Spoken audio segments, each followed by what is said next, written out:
Praise be to Jesus Christ and Blessed Virgin Mary. Welcome back to Catholic Vocabulary. ഞാൻ Ashiq Joy. As usual നമുക്ക് പ്രാർത്ഥനയോടെ തുടങ്ങാം. Pater noster qui es in calis sanctificetur nomen tuum, adveniat regnum tuum, fiat voluntas tua, sicut in cielo et in terra. Panem nostrum quotidianum de nobis hodie, et dimitte nobis debita nostra, sicut et nos dimittimus debitoribus nostris, et ne nos inducas in tentationem, sed libera nos a malo. Amen. അപ്പോൾ ഞാൻ ഇതിന് വേണ്ടിയിട്ടുള്ള video notes തയ്യാറാക്കുന്ന സമയത്ത് ഞാൻ കണ്ടൊരു വാർത്തയാണ്. 24 ന്യൂസിൽ വന്ന വാർത്തയാണ്. ഞാനത് കമ്മ്യൂണിറ്റിയിൽ ഷെയർ ചെയ്തിട്ടുണ്ട്. താല്പര്യമുള്ളവർക്ക് പോയിട്ട് നോക്കാം. ആസ്ട്രാസെനക്ക കുത്തിവയ്പ്പിൻ്റെ കാര്യത്തെക്കുറിച്ച് സംസാരിച്ചപ്പോൾ പലരും കമൻറ്റ് ചെയ്ത് ചോദിച്ചിട്ടുണ്ടായിരുന്നു, ഫൈസറിൻ്റെ കാര്യം എന്താണ്? അതിനെക്കുറിച്ചുള്ള വാർത്തയാണത്. ആ കമ്പനിയിൽ ഏറ്റവും അധിക വർഷം ജോലി ചെയ്ത ഒരു വ്യക്തി, മെലീസ എന്നാണ് പേര്. അവരുടെ ഒരു കുമ്പസാരം അവർ കുറ്റം സമ്മതിക്കുകയാണ്. അതായത് ഇതിന് പ്രോബ്ലമുണ്ട്. എന്തൊക്കെയാണോ ഞാൻ കഴിഞ്ഞ വീഡിയോയിൽ കുത്തിവയ്പ്പിനെ കുറിച്ച് പറഞ്ഞത് അതൊക്കെ തന്നെയാണ് ഇതിനും പ്രശ്നമായിട്ടുള്ളത്. സ്റ്റെം സെല്ലും ഇങ്ങനെയുള്ള കാര്യങ്ങളെല്ലാം യൂസ് ചെയ്തിട്ടുണ്ട് എന്ന് മാത്രമല്ല, ഇതെടുത്തവർക്ക് ഗർഭം അലസിപ്പോകാനുള്ള സാധ്യതകളൊക്കെ ഉണ്ട് എന്നൊക്കെയാണ് മെലീസ പറയണത്. ആ കമ്പനിയിൽ ജോലി ചെയ്ത പ്രധാനപ്പെട്ട വ്യക്തിയാണ്. അപ്പോൾ ഇതിൽ ഇങ്ങനെ സ്റ്റെം സെല്ലൊക്കെ ഉണ്ട് എന്നുള്ള കാര്യം പുറത്ത് വിടണ്ട എന്ന് അവരുടെ കമ്പനിയുടെ മേലധികാരി അയച്ച ഇമെയിലൊക്കെ അവർ ലീക്ക് ചെയ്തിട്ടാണ് ഇവർ പുറത്ത് വിട്ടത്. അപ്പോൾ അവർ ഇത് ട്വിറ്ററിൽ ലേറ്റസ്റ്റ് ആയിട്ട് ഇട്ട പോസ്റ്റിൽ അവർ പറയുന്നത് അവർ കൊല്ലപ്പെടാൻ സാധ്യതയുണ്ട് എന്നാണ്. അങ്ങനെ നോക്കിക്കഴിഞ്ഞാൽ നിരവധി പേര് ഇങ്ങനെ കൊല്ലപ്പെട്ടിട്ടുണ്ട്. ഈ സത്യങ്ങളൊക്കെ വിളിച്ചു പറഞ്ഞ നിരവധി ഡോക്ടർമാർ പ്രത്യേകിച്ച് കൊല്ലപ്പെട്ടിട്ടുണ്ട്. അപ്പോൾ അത് ഓൾറെഡി പറഞ്ഞ വിഷയമായതുകൊണ്ട് ഞാനതിലോട്ട് കൂടുതൽ പോകുന്നില്ല. അപ്പം ഇന്നത്തെ നമ്മുടെ വിഷയം ഇതാണ്: എന്തുകൊണ്ടാണ് നമ്മുടെ കേരളത്തിലെ യുവജനങ്ങൾ പോളണ്ടിലൊക്കെ കാണുന്ന അല്ലെങ്കിൽ UK കാണുന്ന യുവജനങ്ങളെ പോലെ ഒരു പ്രാക്ടീസിങ് കാത്തലിക് ഫെയ്ത്തിലോട്ട് കടന്നു വരാത്തത് എന്തുകൊണ്ടാണ്? അതായത് കുറച്ചുകൂടി വ്യക്തമായിട്ട് പറഞ്ഞാൽ, ഒന്ന് ബസ്സിൽ കയറി ജപമാല എടുത്ത് ചൊല്ലാൻ നമ്മുടെ പിള്ളേർക്ക് നാണക്കേടാണ്. പള്ളിയിൽ ഈശോയെ യേശുവേ എന്ന് ഉറക്കെ വിളിക്കാൻ നാണക്കേടാണ്. 1ാം ക്ലാസ് 2ാം ക്ലാസ് 3ാം ക്ലാസ് പോയി +2 കഴിയുമ്പോഴേക്കും നമ്മുടെ പള്ളികളിൽ കുട്ടികളെ കാണാനില്ല. അപ്പോൾ യേശുവിന് വേണ്ടി വചനം പ്രഘോഷിക്കാനും യേശുവിനെ പങ്കുവെക്കാനും എന്തിന് വചനം എഴുതിയൊരു ടീഷർട്ട് ധരിക്കാൻ പോലും നമ്മുടെ കുട്ടികൾക്ക് നാണക്കേടാണ്. 12 വർഷം കാറ്റഗീസം കഴിഞ്ഞ കുട്ടികളുടെ കാര്യമാണ് ഞാനീ പറയുന്നത്. അപ്പോൾ 12 വർഷം കാറ്റഗീസം കൊണ്ടപ്പോൾ എന്താണ് ഉപകാരം? അപ്പോൾ എവിടെയാണ് നമുക്ക് വീഴ്ച വന്നത്? എന്തുകൊണ്ടാണ് പോളണ്ടിലൊക്കെയുള്ള യുവജനങ്ങൾ നടു റോട്ടിൽ പബ്ലിക്കായിട്ട് നിന്ന് ജപമാല ചൊല്ലുന്നു, മുട്ടുകുത്തി നിന്ന് ജപമാല അവർ ചൊല്ലുന്നു? ഒരു മോറൽ ഇഷ്യൂ വരുമ്പോൾ അവർ കുരിശും ഏന്തിയിട്ടാണ് അവർ അതിനെതിരെ പ്രൊട്ടസ്റ്റ് ചെയ്ത് ഇറങ്ങുന്നത്. ഭ്രൂണഹത്യ നടത്തുന്ന ക്ലിനിക്കിന് മുൻപിൽ മുട്ടുകുത്തി നിന്നിട്ടാണ് ഇവർ ജപമാല ചൊല്ലി പ്രാർത്ഥിക്കുന്നത്, ഇത് തടയാൻ വേണ്ടിയിട്ട്. ഇതൊന്നും അവരോട് ആരും പറഞ്ഞിട്ട് ചെയ്യണതല്ല. പരിശുദ്ധാത്മാവന നിറഞ്ഞ ആ യുവജനങ്ങൾ അവർക്ക് കിട്ടിയ ആ ഒരു ബോധ്യത്തിൻ്റെ പുറത്ത് അവർ ചെയ്യുന്നതാണ്. പക്ഷെ നമ്മുടെ കേരളത്തിൽ വിരലിലെണ്ണാൻ പോലും അങ്ങനെയുള്ള യുവജനങ്ങൾ കാണാനില്ല. ഇത് എൻ്റെ ഒരു ആംഗിൾ ഓഫ് വ്യൂവിൽ നിന്നാണ് ഞാനിത് പറയുന്നത്. നിങ്ങൾക്ക് ഇതിൻ്റെ കൂടെ പലതും കൂട്ടിച്ചേർക്കാനുണ്ടാവും. ഇത് ഞാൻ അറിഞ്ഞൊരു കാര്യം. ഞാൻ 12ാം ക്ലാസ്സിനെ കാറ്റഗിസം പഠിപ്പിക്കുന്ന ഒരു കാറ്റഗിസം ടീച്ചറാണ്. ഞാൻ എൻ്റെ 4 വർഷത്തെ കാറ്റഗിസം ടീച്ചറുടെ ലൈഫിൽ നിന്ന് ഞാൻ മനസ്സിലാക്കിയ കുറച്ച് കാര്യങ്ങളും പിന്നെ ഞാൻ അറിഞ്ഞ ചില കാര്യങ്ങളുമാണ്. ഒന്നാമത്തെ കാര്യം, നമ്മുടെ കേരള സഭയുടെ ഒരു പ്രത്യേകത, കേരളത്തിലല്ല ഇന്ത്യയിൽ തന്നെ നമുക്ക് നോക്കിയാൽ കാണാവുന്ന കാര്യം, ഒരു കൺഫ്യൂഷനാണ്. സഭക്കകത്ത് തന്നെ മൊത്തത്തിലൊരു കൺഫ്യൂഷനാണ്. ഒരു കാര്യത്തെപ്പറ്റി ഒരു 5 വൈദികരോട് ചോദിച്ചാൽ 5 ഉത്തരമാണ് കിട്ടുക. ഞാൻ കാറ്റഗിസം പഠിക്കുന്ന സമയത്ത് ഞാനൊരു വൈദികനോട് ചോദിച്ചു, അച്ഛാ, ഈ എല്ലാവരും രക്ഷപ്രാപിക്കുമോ? ഈ നരകത്തിലോട്ടും ആൾക്കാർ പോകുന്നെന്ന് കേട്ടിട്ടുണ്ടല്ലോ. അപ്പോൾ ആ വൈദികൻ എനിക്ക് നൽകിയ മറുപടി ഇതാണ്: അങ്ങനെയെങ്കിൽ ഈശോ കുരിശിൽ മരിക്കേണ്ട ആവശ്യമില്ലല്ലോ. ഈശോ കുരിശിൽ മരിച്ചിട്ട് വളരെ ചുരുക്കം പേര് മാത്രമേ സ്വർഗത്തിൽ പോകുന്നുള്ളൂ എങ്കിൽ ഈശോയുടെ കുരിശ് മരണം വേസ്റ്റ് അല്ലേ? അപ്പോൾ അച്ഛൻ പറയണത്, എൻ്റെ അഭിപ്രായത്തിൽ എല്ലാവരും സ്വർഗത്തിൽ പോകും എന്നാണ്. അങ്ങനെയാണെങ്കിൽ ഈ വിശുദ്ധ ജീവിതം കഷ്ടപ്പെട്ട് സഹിച്ച് ജീവിക്കുന്ന ആളുകളും അതേസമയം പാപത്തിൽ മുഴുകി ജീവിക്കുന്ന ആളുകളും തമ്മിൽ എന്താ വ്യത്യാസമുള്ളത്? യേശു ക്രിസ്തു ഏക രക്ഷകനാണോ എന്ന് ചോദിച്ചാൽ പോലും പല അഭിപ്രായങ്ങളാണ് നമ്മുടെ കേരള സഭയിൽ നിർഭാഗ്യവശാലുള്ളത്. പലപ്പോഴും ഈ ധ്യാനഗുരുക്കന്മാർ വന്നതുകൊണ്ടാണ് ഈ യേശുവാണ് ഏക രക്ഷകൻ എന്ന ആ ഒരു സത്യം കുറച്ചുകൂടെ തീക്ഷ്ണമായിട്ട് ആളുകൾ പ്രഘോഷിക്കാൻ തുടങ്ങിയത്. അതുപോലെ ഇപ്പോൾ യോഗയെക്കുറിച്ച് പറഞ്ഞാലും ഒരു 100 അഭിപ്രായമാണ്. പിന്നെ ഞാൻ കണ്ടൊരു കാര്യം, കേരളത്തിൽ സാംസ്കാരിക അനുരൂപണം. ഒരു പള്ളി കണ്ടാലും ഒരു അമ്പലം കണ്ടാലും നമുക്കിതിപ്പം ഏതാണ് മനസ്സിലാക്കാൻ പറ്റത്തില്ല. പള്ളിയിലുണ്ട് കൊടിമരം, അമ്പലത്തിലുണ്ട് കൊടിമരം. പള്ളി പെരുന്നാളിനുണ്ട് ചെണ്ട, അമ്പലത്തിലുണ്ട് ചെണ്ട. പള്ളിക്കകത്തിൻ്റെ നിലവിളക്ക്, അമ്പലത്തിൻ്റെ നിലവിളക്ക്. പള്ളി പെരുന്നാളിന് ആനയെ എഴുന്നള്ളിച്ച് കൊണ്ടുവരും, അമ്പലത്തിലുമുണ്ട്. അവിടെ പഴക്കുല വെച്ച് നേർച്ചയുണ്ട്, അമ്പലത്തിൽ. പള്ളിയിലും പഴക്കുല വെച്ച് നേർച്ചയുണ്ട്.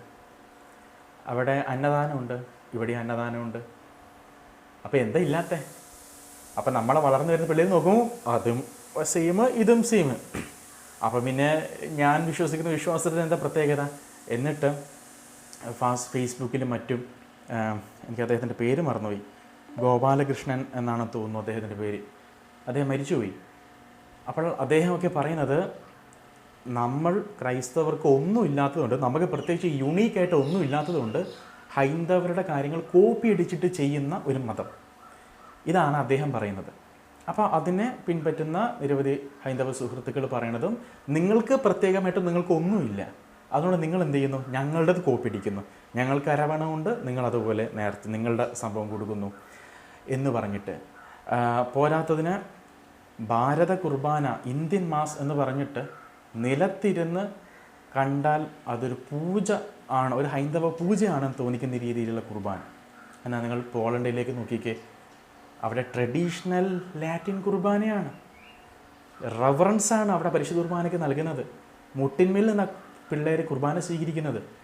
അതേ സ്പിരിച്വാലിറ്റിയാണ് അവിടെയുള്ള യുവജനങ്ങളിൽ നിന്ന് ലഭിക്കുന്നത്. ശാലം ചാനലിലെ ഒരു പ്രോഗ്രാമിൽ പമ്പളേനി പിതാവ് യുവാക്കളുടെ ചോദ്യത്തിന് മറുപടിയായിട്ട്, അതായത് ഈ സ്വർഗവിവാഹത്തെ പറ്റിയുള്ള ചോദ്യത്തിന് മറുപടിയായിട്ട് പറഞ്ഞൊരു ഭാഗത്തിൽ വളരെ ഗൗരവകരമായ ഒരു കാര്യമാണ് പറഞ്ഞത്. അതായത് സ്വർഗബന്ധങ്ങൾ പാപമാണെന്നോ, അങ്ങനെ ബന്ധത്തിൽ ഏർപ്പെട്ടിരിക്കുന്നവർ നരകത്തിൽ പോകുമോ എന്നോ സഭ പഠിപ്പിക്കുന്നില്ല എന്നാണ് ഒരു ശാലോം ചാനലിൽ പിതാവ് പറഞ്ഞിരിക്കുന്നത്. അത് യൂത്തിനോട്. ഇത് ശാലോംകാരെ എഡിറ്റ് പോലും ചെയ്യാതെ അത് പബ്ലിഷ് ചെയ്തു ഇരിക്കുന്നത്. ഞാൻ വായിച്ചിട്ടുള്ള ഒരു കാറ്റഗിസത്തിലും ഇങ്ങനെ പറയുന്നില്ല, മറിച്ച് ദൈവസന്നിധിയിൽ പ്രതികാരത്തിനായി നിലവിളിക്കുന്ന 4 മാരകഭാവങ്ങളിൽ രണ്ടാമത്തതാണ് ഈ സ്വർഗഭോഗം എന്നാണ് സഭ പഠിപ്പിക്കുന്നത്. അങ്ങനെ സ്വർഗബന്ധങ്ങൾ ഏർപ്പെടുന്നവർ ദൈവരാജ്യം അവകാശമാക്കിയില്ല എന്നാണ് തിരുവചനത്തിലുള്ളത്. ഇതാണ് ആൾക്കാർ കൺഫ്യൂഷൻ ഉണ്ടാക്കുന്നത് നമ്മുടെ കുഞ്ഞുങ്ങൾക്ക്. ദൈവവിളി കുറയുന്നതിന് നമ്മൾ പറയുക എൻ്റെ പിഴ, എൻ്റെ പിഴ, എൻ്റെ വലിയ പിഴ എന്ന്. ഈ ഗേ, ലെസ്ബിയൻ എന്നൊക്കെ പറയുന്ന LGBT വിഷയങ്ങളിൽ പെടുന്ന, അല്ലെങ്കിൽ വ്യത്യസ്തമായ ലൈംഗിക ആഭിമുഖ്യങ്ങളുള്ളവർ എന്ന് വിശേഷിപ്പിക്കുന്നു. അത് വ്യത്യസ്തമായ ഒരു ലൈംഗിക ആഭിമുഖ്യമാണ്. അതിനെ നമ്മൾ പാപമെന്നോ അല്ലെങ്കിൽ അങ്ങനത്തെ പ്രവർത്തികൾ ചെയ്യുന്നവരെല്ലാം നരകശിക്ഷയ്ക്ക് അർഹരാകുന്നു എന്നൊന്നും സഭ പഠിപ്പിക്കുന്നുണ്ട്. കാര്യം ഒരു ഫെയിൽഡ് കാറ്റഗിസമാണ് നമ്മുടെ ഈ ജനറേഷനിൽ ഉള്ളത്. കഴിഞ്ഞ 2 ആഴ്ച മുമ്പ് ഞാനൊരു കാറ്റഗിസം റിട്രീറ്റിന് പോകാമെന്ന് പറഞ്ഞിട്ടുണ്ടായിരുന്നു, കാറ്റഗിസം അധ്യാപകരുടെ റിട്രീറ്റ്.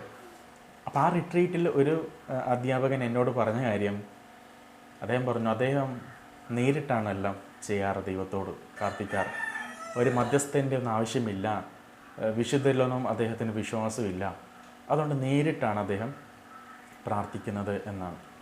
അപ്പം ഞാൻ ആരെയും കുറ്റപ്പെടുത്തുന്നതല്ല, ഒരു കാറ്റഗീസ് അധ്യാപകന് ലഭിച്ച ഒരു ബോധ്യത്തിൻ്റെ ഒരു പ്രോബ്ലം, അദ്ദേഹത്തിൻ്റെ പേഴ്സണൽ ലൈഫിൽ അത് അനുഭവിക്കാൻ സാധിച്ചില്ല. അങ്ങനെയെങ്കിൽ കുഞ്ഞു പിള്ളേരുടെ കാര്യം എന്തായിരിക്കും? ഇത് ഒരു എക്സാമ്പിൾ.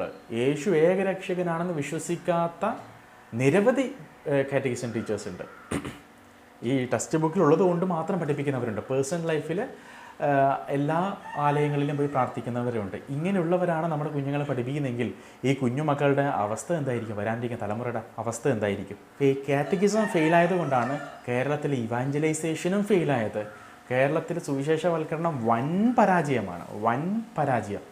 നമുക്ക് ധ്യാനകേന്ദ്രങ്ങളുണ്ട്, 100-ലധികം ധ്യാനകേന്ദ്രങ്ങളുണ്ട്. അതിൽ 99% ക്രിസ്ത്യാനികൾ തന്നെയാണ് വചനം കേട്ടുകൊണ്ടിരിക്കുന്നത്. കേട്ടത് തന്നെ പിന്നെയും കേൾക്കുന്നു, കേട്ടത് തന്നെ പിന്നെയും കേൾക്കുന്നു. ഇതിനെപ്പറ്റി ഷാലോമിൽ വന്ന ലേഖനം ഞാൻ ഡിസ്ക്രിപ്ഷൻ ലിങ്കിലിടാം. അതിൽ വ്യക്തമായി പറയുന്നുണ്ട്, സ്കൂളിൽ എന്താണ് സിസ്റ്റം അതേ സിസ്റ്റമാണ് കാറ്റഗിസത്തിലുള്ളത്. പരീക്ഷ എഴുതുക, മാർക്ക് വാങ്ങിക്കുക, സ്കോളർഷിപ്പ് എക്സാമിന് പോവുക, പരീക്ഷ എഴുതുക, മാർക്ക് വാങ്ങിക്കുക, ഇത്രയേ ഉള്ളൂ. ഇതേ പിള്ളേരാണ് ലവ് ജിഹാദിലും മറ്റും പെടുന്നത്. നമ്മൾ അവരെ കുറ്റം പറഞ്ഞിട്ട് കാര്യമില്ല. ആരെ? ഈ നമ്മുടെ പിള്ളേരെ കൊണ്ടുപോകുന്നവരെ. അവരുടെ വിശ്വാസം സ്ട്രോങ് ആണ്. അവർക്ക് 365 ദിവസവും അവർക്ക് അവരുടെ കാറ്റഗിസം ഉണ്ട്. നമുക്ക് ആഴ്ചയിൽ ഒന്നേ ഉള്ളൂ. അതായത് വർഷത്തിൽ 54 തവണ.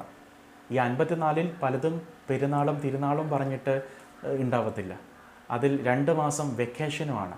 പിന്നെ കിട്ടുന്നത് എത്ര ദിവസമാണ്? 4-മതായിട്ട് വിശ്വാസം കൈമാറ്റം ചെയ്യപ്പെടുന്നില്ല. അടുത്ത തലമുറയിലേക്ക് വിശ്വാസം കൈമാറ്റം ചെയ്യപ്പെടുന്നില്ല. ഞായറാഴ്ച പള്ളിയിൽ പോയില്ലെങ്കിൽ നരകത്തിൽ പോകും എന്ന് നമ്മുടെ കാരണവന്മാർ പണ്ട് പഠിപ്പിച്ചിരുന്നു. ഇന്ന് ഞായറാഴ്ച പള്ളിയിൽ പോകേണ്ട, നീ എൻട്രൻസിന് പോയാൽ മതി എന്ന് പഠിപ്പിക്കുന്ന മാതാപിതാക്കളാണ് ഈ ജനറേഷനിലുള്ളത്. കാരണം അവർക്ക് കിട്ടിയത് അങ്ങനെയുള്ള കാറ്റഗിസമാണ്, അങ്ങനെയുള്ള വേദപാഠമാണ്. അപ്പോൾ അവരെ സംബന്ധിച്ച് അവരുടെ മക്കൾ ഫുൾ A+ വാങ്ങിക്കുക, ജോലി വാങ്ങിക്കുക, കല്യാണം കഴിക്കുക, ജീവിക്കുക, ഇതേ ഉള്ളൂ അവരെ സംബന്ധിച്ച്. എന്നാൽ മോനെ മകളെ, നീ എൻജിനീയറോ നേഴ്സോ ഡോക്ടറോ ടീച്ചറോ ആരോ ആയിക്കോ, അത് നിൻ്റെ പേഴ്സണൽ വിഷയമാണ്. പക്ഷേ അപ്പനും അമ്മയ്ക്കും നീ ഒരു വിശുദ്ധനായി തീരാനാണ് ആഗ്രഹം എന്ന് പറയുന്ന എത്ര മാതാപിതാക്കൾക്ക് ധൈര്യമുണ്ട്? അതുകൊണ്ടല്ലേ ഈ ഒരു ഫോക്കസ്, എറ്റേണിറ്റിയെ പറ്റി ഫോക്കസ് ഇല്ലാത്തത് കൊണ്ടല്ലേ ഞായറാഴ്ച പോലും നമ്മൾ നമ്മുടെ മക്കളെ എൻട്രൻസ് കോച്ചിങ്ങിലോട്ട് അയക്കുന്നത്. കുടുംബത്തിൽ നിന്ന് വിശ്വാസം മക്കൾക്ക് ലഭിക്കുന്നില്ല, മാതാപിതാക്കൾക്ക് ഈ വിശ്വാസമില്ല. നമുക്കുള്ളതല്ലേ നമുക്ക് കൊടുക്കാൻ സാധിക്കുകയുള്ളൂ. എന്തുകൊണ്ടാണ് നമ്മുടെ കേരളത്തിലെ യുവജനങ്ങൾ കത്തോലിക്കർ പോളണ്ടിലെ കത്തോലിക്കലെ പോലെ ആവാതെ ജസ്റ്റ് ഒരു കടമ നിർവഹിക്കുന്ന പോലെ ഒരു ക്രിസ്തീയ ജീവിതത്തെ അവരെ കാണുന്നു? അതൊരു പ്രാക്ടീസിങ് ലെവലിലോട്ട് എന്തുകൊണ്ട് വരുന്നില്ല എന്ന് നിങ്ങൾക്കും അഭിപ്രായം രേഖപ്പെടുത്താം. നമുക്ക് പ്രാർത്ഥനയോടെ നമുക്ക് നിർത്താം. Ave Maria, gracia plena, Dominus tecum, benedicta tu in mulieribus et benedictus fructus ventris tui, Iesus. Santa Maria, Mater Dei, ora pro nobis peccatoribus, nunc et in hora mortis nostrae. Amen. Viva Christore.